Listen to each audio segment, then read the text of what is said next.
Hello, everybody. I hope you're having a good day at home. I just wanted to give you a quick little video about theme. Okay, so let's take a look here. When you guys get on your Google Classroom for today, let's just go under this one. Everybody should have the same thing. So you're going to notice in the stream there's two things.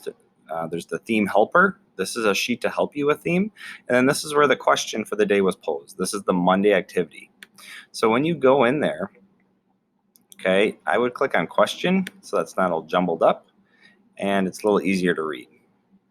Okay, now notice theme has 3 steps. And the first step is to choose a word that fits your story. What's a lesson learned from 7th grade of what we read? Okay, so to come up with a word, we're going to have to, okay, again in the stream you can find theme helper. It's right there.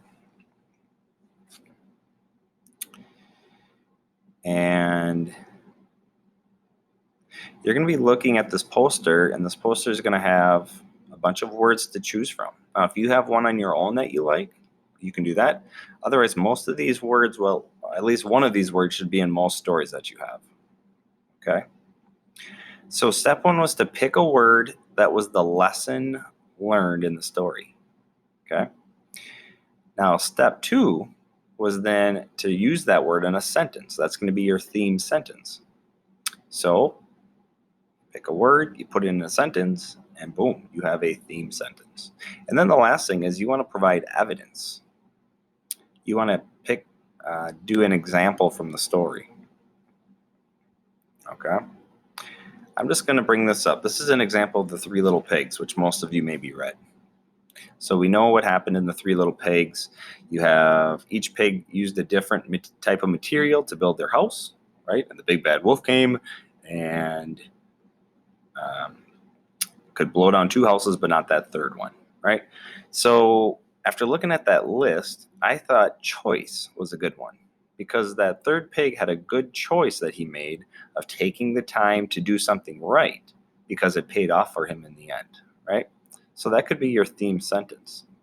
Now for the evidence is the example from the story. So now we can use character names or anything specifically from the story. So at the beginning of the story, each pig built a house. The first 2 pigs didn't spend much time making their houses, but the 3rd pig carried heavy bricks and carefully stacked them into a solid house. All right, so that's what we got rolling here for today. You're going to come up with a word, a sentence, and then evidence.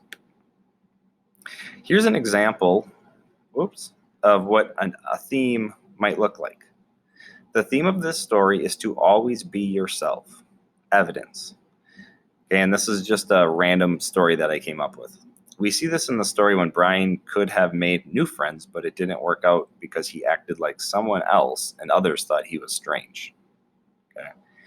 Now the non-example would be to just have a word, right? If we're doing a theme, we need a theme sentence. So they have the theme of this story is love. We can't just put a word there, so that won't work. Another theme. The theme of this story is that Brian shouldn't have acted weird. The reason that isn't working is because we're already putting character names in the theme, and we shouldn't do that. We should wait in for the evidence, which would be next to put Brian's name. Okay? So we gave you some examples, we gave you the steps, and we gave you even some non-examples. But overall, I want you to remember that number 1, theme is the lesson learned in a story. What can you take away from it to use in your own life? Number 2, the theme isn't just a word, it's a phrase or a sentence. And then number 3, the theme statement should not have specifics from the story. Specifics should be in the evidence portion. So when you are going to your Google Classroom and you go to your question, like we were at before, right? And you want to make the question a little bigger to read, right? You have all of that stuff, and then the question says, what is the theme word, theme sentence, and evidence of the story? So again, you can put the word is blank, whatever it is. The sentence is do-do-do-do. And the evidence is do-do-do-do, right? And you're going to fill those in. And then when you feel like you got all 3 of them, you can just submit it right through. Hope that helps. Hope you have a wonderful day.